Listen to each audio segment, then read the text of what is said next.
Welcome back to DFC Books, and welcome to the Deep Dive. Today we are taking a really methodical, deep structural plunge into a text that just continues to define so many contemporary anxieties. Margaret Atwood's The Handmaid's Tale. Right. And this isn't just about reading the story, it's really about dissecting the mechanisms of control, the psychology, and the specific human cost that's embedded right there in the narrative structure. Our mission today, as we go through this stack of sources, is exactly that. A detailed structural and character analysis. We're using fragmented excerpts from across the full run of the chapters. That's 1 through 46, plus those absolutely crucial historical notes at the very end. Yes. We're going to use them as our map. The goal is to trace the protagonist Offred's deeply fragmented testimony, charting the terrifying hierarchy of Gilead, and really understanding her small, almost microscopic, desperate acts of internal rebellion. And the structure itself is, arguably the most crucial source of insight here. The story, as we get it, isn't a novel in the conventional sense at all. No, it's presented as something else entirely. Exactly. It is, according to the future historians in the book, a recovered archive, a collection of 30 non-numbered cassette tapes, all fragmented and sort of patched together long after Gilead's collapse. Which tells you something right away. It tells us immediately that we're dealing with a deeply personal, probably unreliable testimony of pure survival. Our narrator, Offred, she navigated this world of institutionalized fear, of intense information control, and her ultimate act of defiance was just maintaining a rich inner life. Just staying sane. Right. Clinging desperately to memory, to language, and to the knowledge of her true identity. So what we're analyzing is really a map of survival drawn under the most severe duress imaginable. And that map has to start with the person whose eyes we're looking through, and the forced identity she has to wear every single day. So let's unpack the core characters, beginning with Offred herself. Her official identity is brutally simple. It's defined entirely by a single color, red. That color is the cornerstone of Gileadian branding. It symbolizes blood, fertility, and of course, paradoxically, danger. She wears the ankle-length red skirt, the red gloves, and these very peculiar white wings. Let's talk about the wings because they're such a powerful visual. They're not just clothing.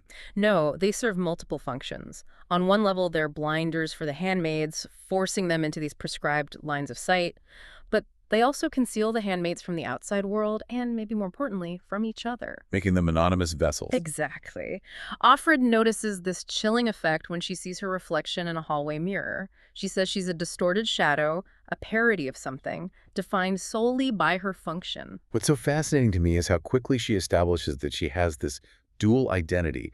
There's the public face, and then there's the person inside. Yes, and her prescribed name, Offred, is a constant, brutal marker of ownership. Of Fred. Of Fred. It's a reduction of her entire personhood down to property. But she secretly holds on to her true name, June. And where does that name even come from? It's not like the ants are handing out name tags with their old identities. No, it's an act of collective, silent resistance from her time in the Red Center. It's a name she acquired through whispered exchanges, through lip reading with the other handmaids, Moira, Janine, Alma. So just knowing her own name is an act of defiance. A profound one. By retaining that knowledge, she maintains a secret interior life that is completely separate from Gilead's control. She calls this real name a hidden treasure that she hopes she can dig up one day. Her ability to keep this internal sanctuary is, it's the absolute foundation of her survival strategy. And that strategy is based on a very strict self-discipline, isn't it? She admits her goal isn't some grand heroic revolt. Not at all. It's just lasting until tomorrow. She has to ration thought because, as she says, thinking can hurt your chances. If she gives in to despair, or even to a complicated kind of hope, she risks a breakdown. A breakdown which would be punished. She also has this intense sense of separation from her own body. She notes that her body is something that determines me so completely. She's not an individual with agency anymore. She's a national resource. Her body is just a temporary passport to survival within this regime. Okay, so from Offred, let's look at the institutional enforcers, the ones who built this system of compliance. The ants. The ants are the crucial middle managers of terror. We meet Sarah, Elizabeth, and of course the voice we hear most often, Aunt Lydia. They are the agents of control at the Red Center. And the Red Center itself, this former gymnasium, is a physical embodiment of the regime's power to just right over the past, you use this word, palimpsest.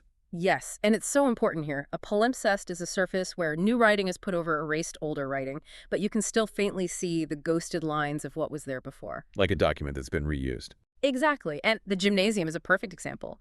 The handmaids sleep on cots where basketball nets once hung.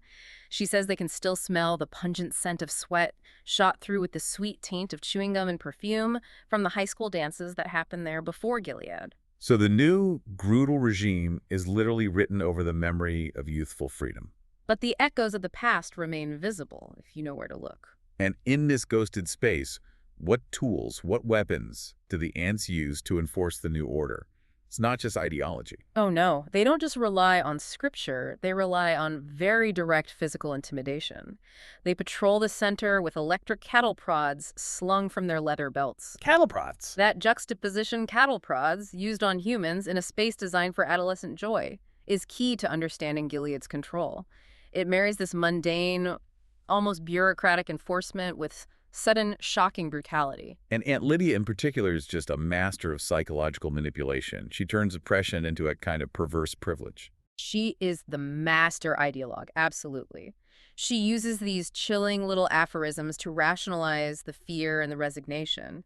She famously tells the handmaids, "Ordinary is what you are used to." Which is such an insidious message. It is. The idea is if you adapt long enough, fear and oppression stop being shocking. They just become routine.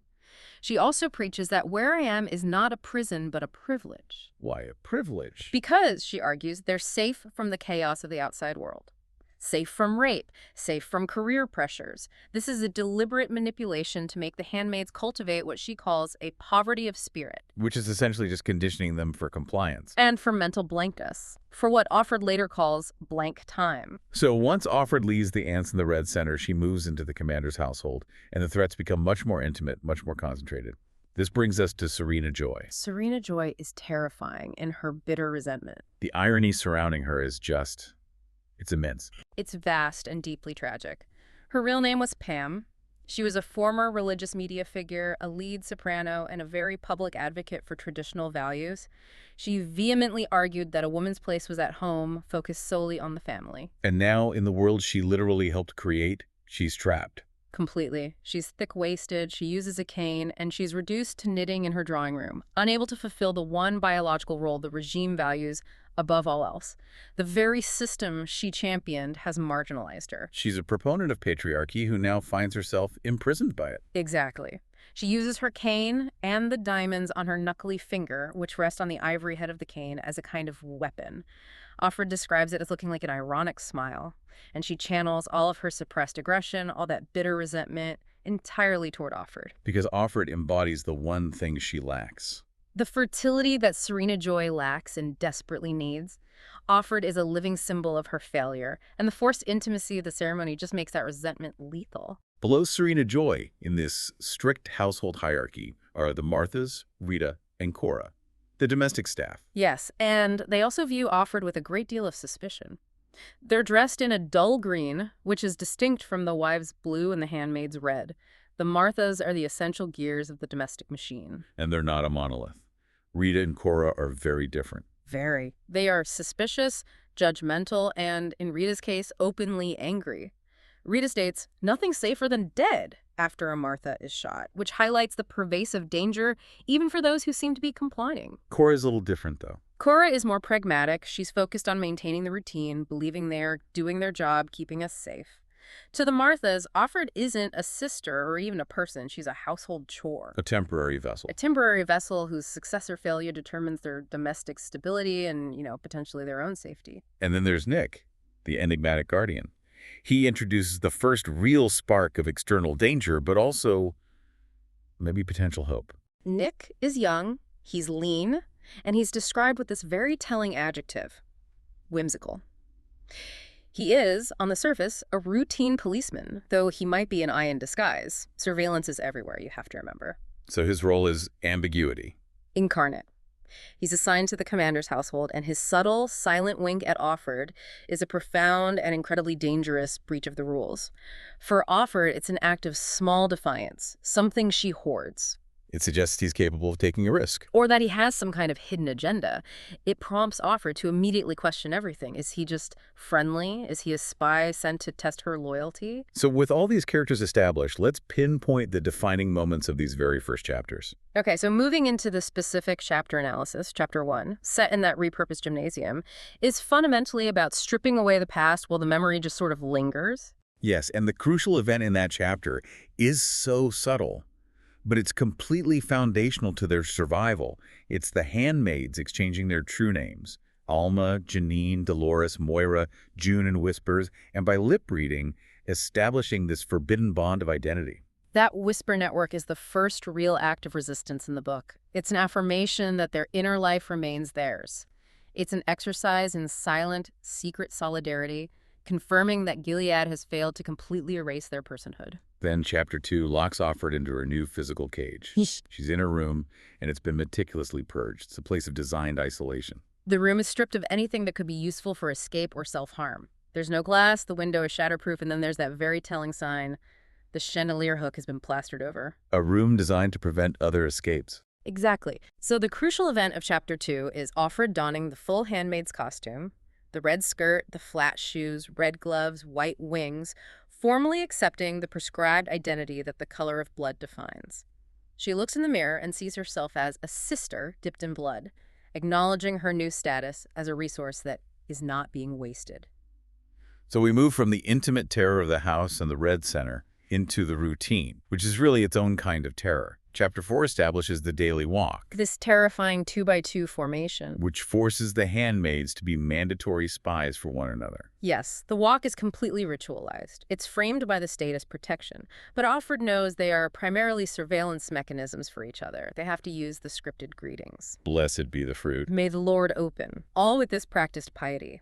They discuss the ongoing war, mentioning the angels defeating Baptists in the Blue Hills, which shows you how quickly propaganda has replaced actual news. But the defining moment in Chapter 4 isn't verbal at all. It's a tiny disruption in the rigidity of that routine. That's right. The crucial event in Chapter 4 happens when Nick is washing the commander's car. Nick winks at Offred. Just a wink. Just a wink. But this brief, silent gesture carries this immense, disproportionate weight. Offred describes it as a small defiance of rule, so small as to be undetectable, which she immediately hoards like a secret candy. A tiny peephole into a possibility outside the system. It's a moment where her body feels alive again, recognized for a second outside of its function. How does she process that wink internally? Does she trust it, or is she immediately on high alert? Oh, she doesn't trust it, not for a second. But she desperately needs the hope it offers. She knows that any interaction with a guardian is forbidden, so she runs this rapid risk assessment in her head. Is he friendly? Is he an eye testing her? Or is this a genuine flicker of connection? And the fact that she chooses to hold on to it, despite the danger, shows her psychological hunger for anything outside that prescribed script. Absolutely. So if Chapter 4 gives us that flicker of internal hope, Chapter 6 is the sharp, cold dose of Gilead's public institutional terror. This is where Gilead advertises its power. The crucial event is Offred and Ofglin viewing the executed bodies hanging on the wall near the old church. The wall itself is centuries old, but now it has floodlights and barbed wire. It's been repurposed as a public, gruesome billboard. And it's meant to instill obedience through fear. Total fear. And the victims are explicitly defined as those who undermine the regime's core mission of reproduction. Right. They're doctors and scientists. Executed for performing abortions, they're labeled angel makers. They're wearing their white coats and carrying these placards with drawings of a fetus, just to make sure the message is crystal clear. Offred notes that their heads are covered in white bags, which turns them into zeros, completely devoid of individual identity or dignity. That enforced anonymity is part of the system's logic, isn't it? They were never human to begin with, in Gilead's eyes. Precisely. And this scene creates a really complex psychological response in Offred, one of self-protection. She's supposed to feel hatred and scorn, but she doesn't. She finds a kind of blankness, a refusal to engage emotionally. The immediate personal concern overrides the public horror. She feels this immense relief that none of the bodies is Luke. which shows her psychological compartmentalization. Yes, prioritizing her own intimate, agonizing connection over public morality or any kind of abstract empathy. She also connects the sight of blood seeping through one of the white bags to the vibrant red tulips in Serena Joy's garden, trying desperately to distinguish between the natural color of life and the bloody reality of death. Chapter 7 then shifts entirely inward. It moves away from public spectacle and dives into Offred's most crucial act of survival, storytelling. This is a moment of raw interiority. Writing is forbidden, so the only way she can preserve her sanity, her story, is by telling it in her head. The key event here is Offred using the narrative structure as a coping mechanism, addressing the listener as "dear you," and consciously claiming control over the story's ending. She articulates the stakes of her own narration so clearly. She says, "If it's a story I'm telling, then I have control over the ending. Then there will be an ending to the story, and real life will come after it." She addresses the listener, "Dear you," because the story has to be told to someone. The act of narration is an attempt at connection. It's an attempt to preserve truth and to impose some kind of order on the chaos of Gilead. Exactly. And this chapter also delivers some of the most agonizing memories, particularly about her family. She remembers seeing her mother at a protest, burning magazines. Right, magazines filled with images of women, a memory that foreshadows the regime's total control over female identity. And even more agonizingly, she recalls being shown a picture of her small daughter taken away wearing a dress she'd never seen with some unknown woman. And the authorities told her, "You are unfit, but you want the best for her, don't you?" That weaponization of parental love is just chilling. The psychological impact of being declared unfit and losing her child is what drives her need to narrate. The white dress her daughter wears in the photograph makes the girl look like an angel, solemn, compact, made of air, unreachable, and ethereal. She's preserving that image through story, making sure that her daughter isn't erased. The public executions aren't just for doctors, though. Chapter 8 shows the breadth of Gilead's definition of deviance. And it introduces new forms of social friction.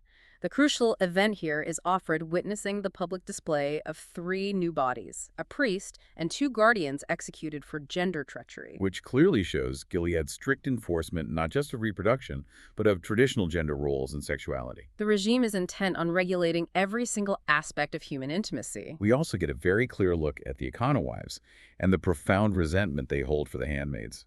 Yes, the Econowives are the women who are not divided into functions. They have to be homemakers, laborers, and mothers if they're fertile.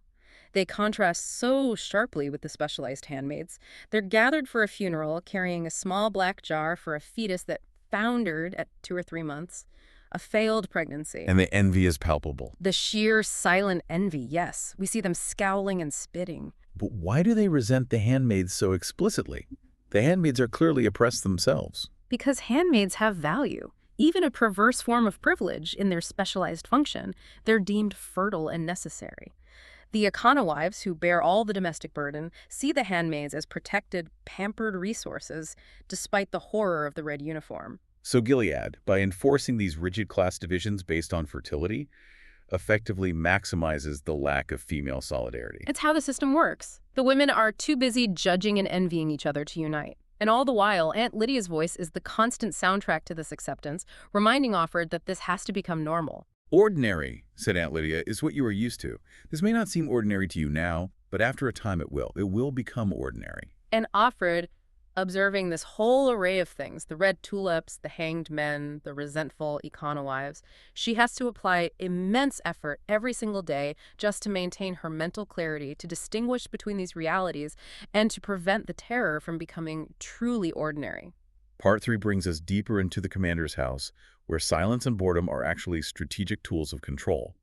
Chapter 13 really focuses on that crushing monotony. Boredom is a way to drain internal resistance. Offred compares her life to paintings of harems, paintings about suspended animation, about waiting, about objects not in use. And the enforced rest and meditation at the Red Center was just training for this. Exactly, training for this blank time. When the mind is starved of input, it begins to accept its reduced circumstances. It's out of this intense isolation, then, that she discovers this crucial connection to the past. Yes, the key event is her discovery of a message scratched into the wall of her cupboard by the previous handmaid. Nolite te bastades Carborundorum.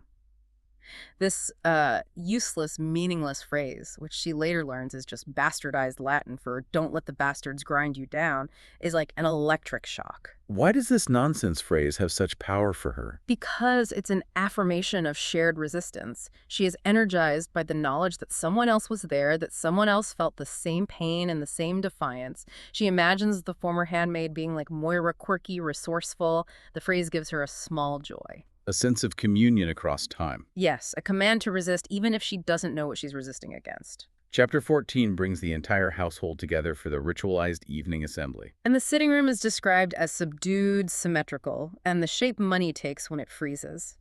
They watch the controlled news broadcast delivered by this kindly, fatherly anchorman who offers controlled reassurance right before the ceremony. The atmosphere is just thick with tension. And the crucial event here is a sensory one.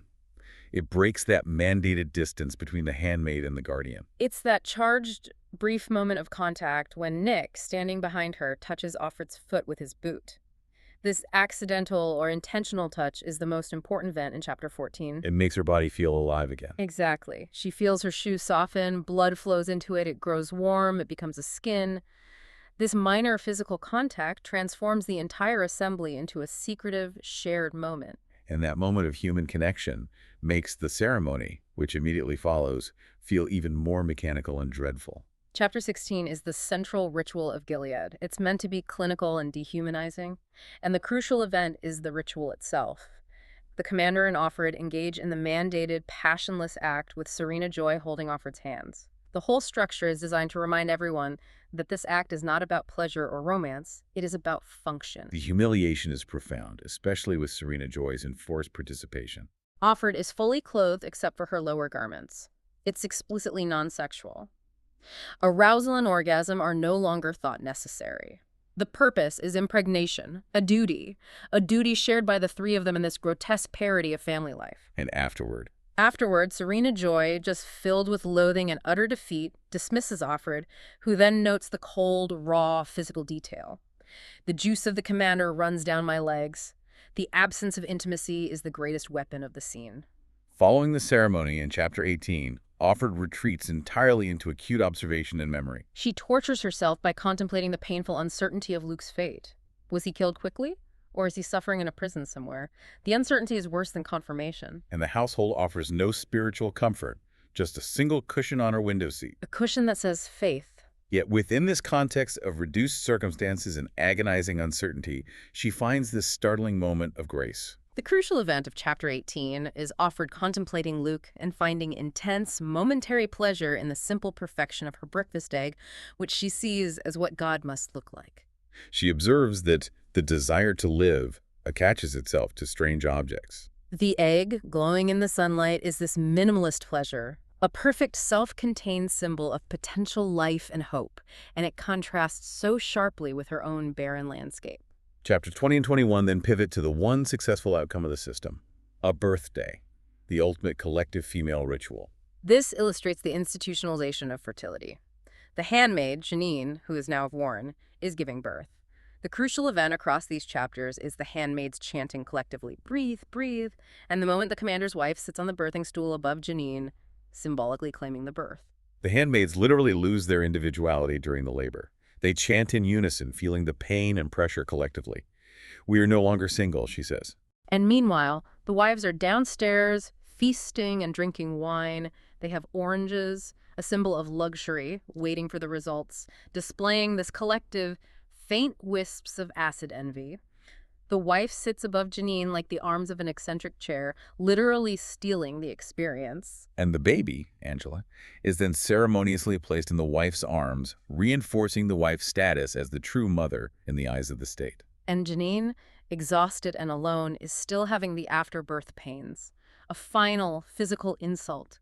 It's a powerful illustration of Gileadian logic. From each handmaid, according to her ability to give birth, to each commander's household according to its need for a child. The system completely divorces biological contribution from social recognition. This next section marks the beginning of the system cracking, driven by the desperation of the powerful. Offred begins to exploit these cracks, and the commander reveals his surprising weakness, Yes, Chapter 26 shows this subtle shift in Offred's power dynamics, which follows the secret forbidden meetings with the commander. where they play Scrabble, the ultimate intellectual taboo. She realizes she's now his mistress in this strange, modern, amalgamated way. She's the outside woman, a figure from the past that Gilead supposedly abolished. The crucial event is Offred recognizing she now holds a form of hidden power over Serena Joy by seeing the commander privately, a power she admits she enjoys. She's filching something that belonged to Serena Joy. Even if Serena Joy didn't want it or had no use for it, and that moment of enjoying power, even small stolen power, is a morally complicated one for her. It's intoxicating because it's the first time in years she has felt any kind of agency. Absolutely. But she has to constantly ensure the commander maintains the public fiction that she is inanimate or transparent to avoid being sent to the colonies. This secret bond creates this profound awkwardness during the mandatory ceremony. The commander almost reaches out to touch her face during the ritual, betraying his own rules. Chapter 28 is a necessary mental excursion back to the cataclysmic shift that allowed Gilead to rise. We have to look at the political architecture here. Offred's memory shifts back to the moment the previous government fell. And the crucial event she recalls is the instantaneous freezing of all women's bank accounts, their CompuCards, right after the shooting of the president and Congress. That economic collapse was the most sophisticated, quiet, and effective weapon used in the coup, wasn't it? It was surgical. It dissolved women's independence in an instant. Offred recalls working as a disseur in a library, transferring books to computer disks, and Moira's prophetic warning over the phone. "It's you and me up against the wall, baby!" It all happened so fast. So fast. Blamed immediately on Islamic fanatics, and people were easily convinced to accept roadblocks and identipasses being put in place for security reasons. The population willingly traded freedom for perceived safety, which paved the way for the sons of Jacob to seize absolute control. And that political architecture from Chapter 28 now comes back to drive the personal plot in Chapter 31, fueled by Serena Joy's desperate need for a baby. Serena Joy knows Offred's time is running out. So the crucial event is Serena Joy seeing Offred's time is running out, ordering her to conceive by someone other than the commander, specifically Nick. And she supplies Offred with a match. This is staggering. It's state-sanctioned crime committed by the commander's wife herself. She's actively trying to undermine the very system she lives under just to preserve her own status. It's the perfect illustration of how individual human desire, in this case for a child, shatters ideological rigidity. Offred is surprised by her knowledge and her daring. And she's tempted to use that match not for the cigarette Serena Joy offers, but to burn the house down. That thought, such a fine thought, it makes me shiver, represents a genuine violent potential for escape and destruction, an acceptance of ultimate risk. The commander, too, lowers his guard in Chapter 32. He's seeking an intellectual companionship he can't get from his peers or his wife. Right. The commander, drinking heavily and having relaxed his guard with the games of Scrabble, which he cheats at, seeks this genuine intellectual validation from Offred. The crucial event is the commander confessing they thought we could do better and asking Offred for her genuine opinion on Gilead. And Offred realizes the chilling reason he can speak so openly to her. He only does it because her opinion doesn't matter. She's a handmaid. Her thoughts are politically irrelevant, so he feels safe exposing his own intellectual doubts. His justification for the regime is delivered in this terrifyingly utilitarian line. Better never means better for everyone. It always means worse. For some. He's a true architect, attempting to rationalize immense, calculated suffering as a necessary step toward his ideal, ordered society. That rationalization is just profoundly disturbing. Does the source material give any indication that he genuinely believes this, or is this just a sophisticated excuse for gaining control? I think it suggests a profound intellectual blind spot. He seems to genuinely believe that the suffering of the handmaids, the repression of the wives, the execution of opponents, it's all justified by the higher goal of preventing societal chaos and promoting reproduction. He doesn't see the individual pain, he sees sociological data points. He wants validation for the idea, not absolution for the cruelty. Exactly. And his boredom and his desire to play Scrabble prove that the system is ultimately unsustainable even for its founders, because it crushes the humanity out of everyone, including them. Chapter 34 then moves to a public display of this claimed social order, the Privaganza. Yes, the Privaganza is a public display of obedience, featuring group weddings for the daughters of the faithful. The commander argues to Offred that the previous system of falling in love was a historical anomaly that led to all sorts of societal issues for women. This new system, he claims, protects them. It offers security over choice. And Offred's response just cuts through his entire sociobiological defense. The crucial event is her one-word rebuttal to his logic: love. It's the ultimate human challenge to his sterile, controlled social engineering. Love is unpredictable, it's messy, and it grants the individual power and autonomy, everything Gilead seeks to eliminate. And the Privaganza reinforces control over the next generation, with the white-veiled daughters being given away for arranged marriages to angels, proving the system is already self-perpetuating. This next section reveals the ultimate hypocrisy at the very top of Gilead, and it plunges the narrative into a darker, more chaotic space. The hypocrisy is just stark. The handmaids are forced into this rigid puritanism, yet the elite, the commanders, they maintain all these forbidden luxuries. And the crucial event in Chapter 36 is the commander smuggling Offred out of the house in a bizarre costume sequence, feathers, high heels driven by Nick, to a forbidden club called Jezebel's. This outing is incredibly dangerous. It shows the commander's growing recklessness and his entitlement. Jezebel's is a former hotel, now a venue where handmaids and other captured women who refuse compliance are used as evening rentals. The women there wear these theatrical olden days outfits, bathing suits, lingerie, even cheerleaders' costumes, a melange salvaged from the past. And Offred finds the experience thrillingly naughty. A break from the monotony, yes, even though she feels lurid and exposed in this ridiculous disguise. And Nick, driving the car, avoids her gaze. He's acting as a mere functionary, which reinforces the transactional nature of the whole outing. The commander's reckless indulgence leads to one of the most devastating discoveries in the book: the fate of Moira. Chapter 38 is a devastating chapter of discovery and loss. It demonstrates that even the most resourceful rebel can be defeated by Gilead. The crucial event is Offred finding Moira working as a prostitute at Jezebel's and hearing her account of escape and capture. Moira's escape from the Red Center was legendary among the handmaids. We really need to elaborate on the details of her brilliant resistance. Moira recounts her terrifying but ingenious escape. She tied up Anne Elizabeth using the cattle prod's own thong and just marched out in the aunt's uniform, using the authority of the uniform as her shield. She then managed to travel on the Underground Female Road. A network of resistance similar to the historical Underground Railroad. Yes, and she confirms she was aided primarily by Quakers, who historically have a strong tradition of pacifism and resistance to state oppression. She was hidden in a mail sack. She made it so far. But she was caught. Caught near Salem, Maine so close to freedom in Canada, upon capture she chose Jezebel's. It offers relative comfort and avoidance of the colonies, which were used for toxic cleanup and forced labor, essentially a quick death as an unwoman. And Moira's summary of her life now is just heartbreaking. She's surrendered that fire that Offred remembered. She tells Offred, "The food's not bad, and there's drink and drugs, and we only work nights." She's made a painful accommodation, choosing to avoid the worst fate, even if it means ultimate moral compromise. Her advice to Offred is both practical and brutal. "You should figure out some way of getting in here. You'd have 3 or 4 good years before your snatch wears out and they send you to the boneyard." Moira's story confirms that even the most spirited resistance can only delay, not prevent, oppression. It's a devastating blow to Offred's hope. Moving back to the commander's house in Chapter 40, the dual plot lines, the commander's games and Serena Joy's need for a baby, they converge, and they set up the most dangerous betrayal. Serena Joy's desperation overrides her ideology, her resentment, everything. The crucial event is Serena Joy facilitating Offred's secret meeting with Nick in his apartment over the garage. She's driven by the fear that her husband is sterile or inefficient, and she needs a child to secure her own position. The scene itself is stripped of any romance, reflecting that desperate arrangement. Serena Joy is physically suffering as she leads Offred down the stairs, her hand clamped to the banister. Nick's room is minimal, stripped down, military, with a blanket stamped U.S.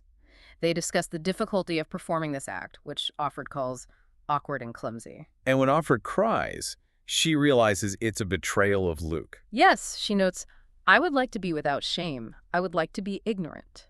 But in Chapter 41, this arrangement evolves into something far more dangerous for Offred, a desired connection outside the rules. She begins repeatedly visiting Nick on her own, outside of the arrangement, becoming dangerously reckless. The crucial event is Offred embracing this recklessness, visiting Nick to feel something real, finding relief and gratitude in his presence, even as she consciously acknowledges the risk. Why does she take such stupid chances slipping through the kitchen, hurrying across the illuminated lawn, risking bullets? She's doing it not just for Nick, but for herself. Entirely. She's craving agency and genuine emotion, something that is not prescribed or owned by Gilead. And this is where the psychological complexity really peaks. It does. She admits she is consciously memorizing his physical details because Luke is fading from her memory. This is the ultimate necessary betrayal of the past. To survive the present, she has to allow her memory of her past love to diminish, making room for a new, temporary, living connection. It's the heartbreaking mechanism of survival. If she held on to the perfect memory of Luke, she couldn't function or feel joy in the present. By replacing that memory with the immediate, visceral reality of Nick, she ensures her continued existence, even if that existence is morally compromised. Offred's fragile, reckless world begins its swift, brutal collapse in the final sequence of chapters, starting with the chilling public ritual of violence in chapter 44. Offred attends a salvaging, which is an execution, and a particution, a group lynching. The previous Offlin is gone, replaced by a new, overly cautious one who is determinedly word perfect. The crucial event is Offred realizing the original Offlin had committed suicide, did it before they came, to save herself from interrogation, and then witnessing the handmaids violently destroy a man. The sacrifice of the original Offglen is the final, ultimate act of resistance in the book. It is heroic. The new Offglen whispers the truth, revealing the extent of the Mayday network and the cost of loyalty.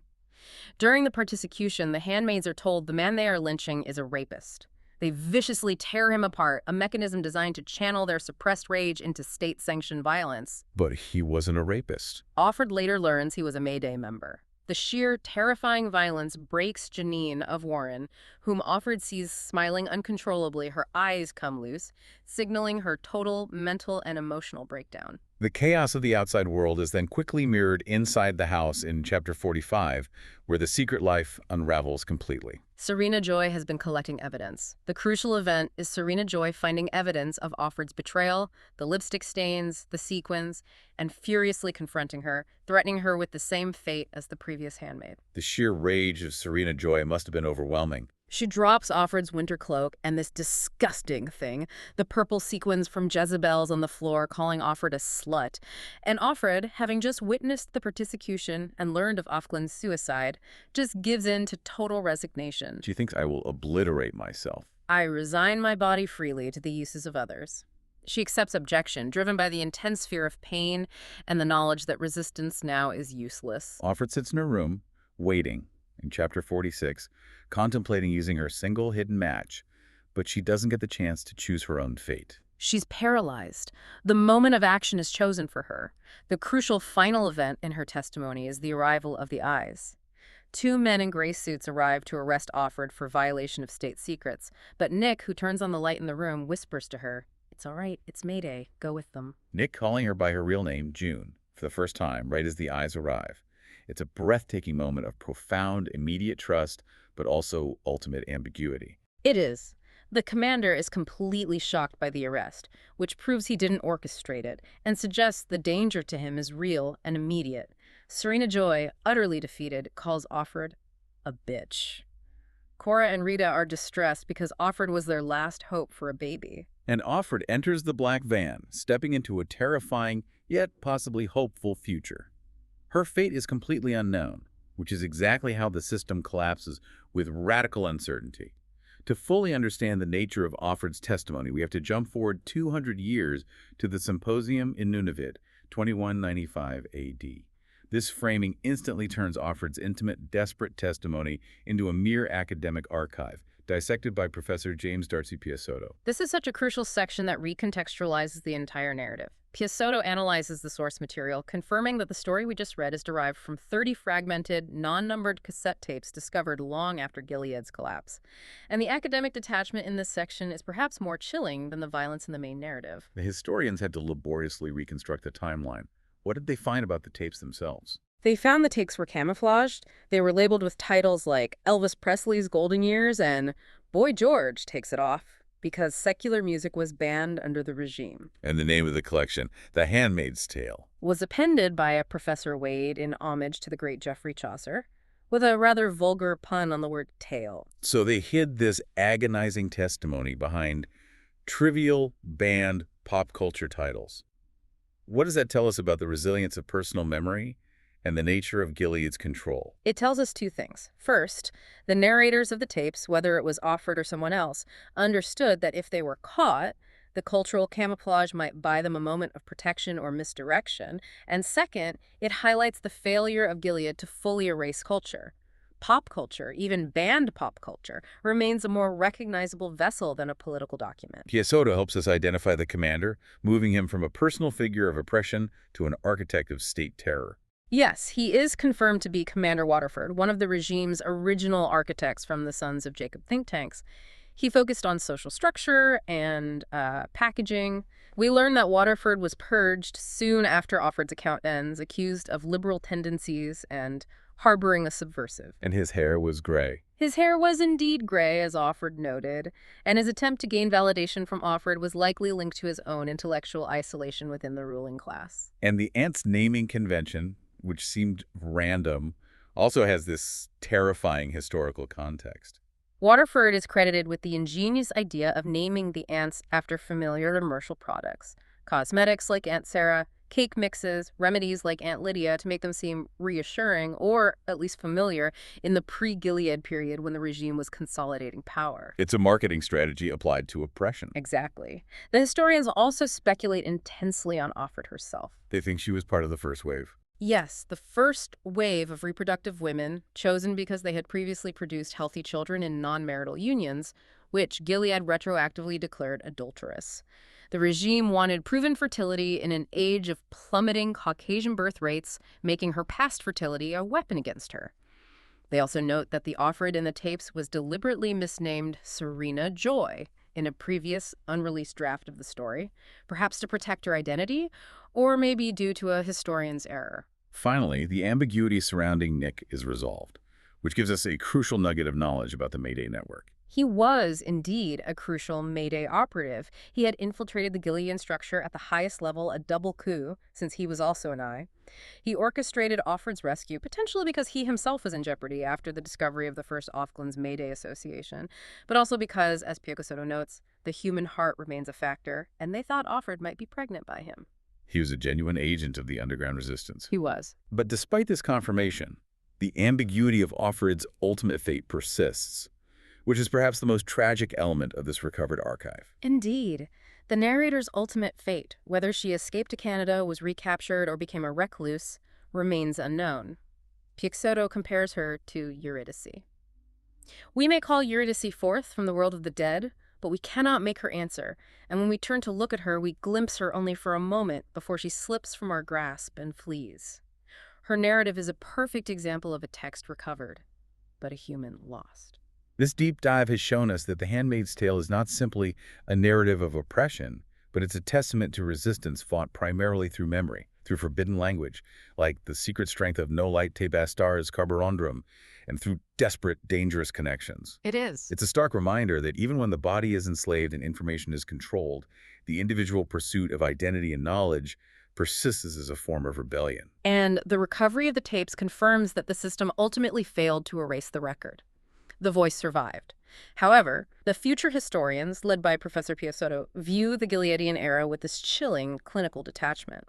Piasotto explicitly states that their job is not to censure, but to understand. They treat the handmaid's suffering as an interesting historical phenomenon to be categorized, not a moral horror to be condemned. Precisely. And that clinical view provides our final provocative thought.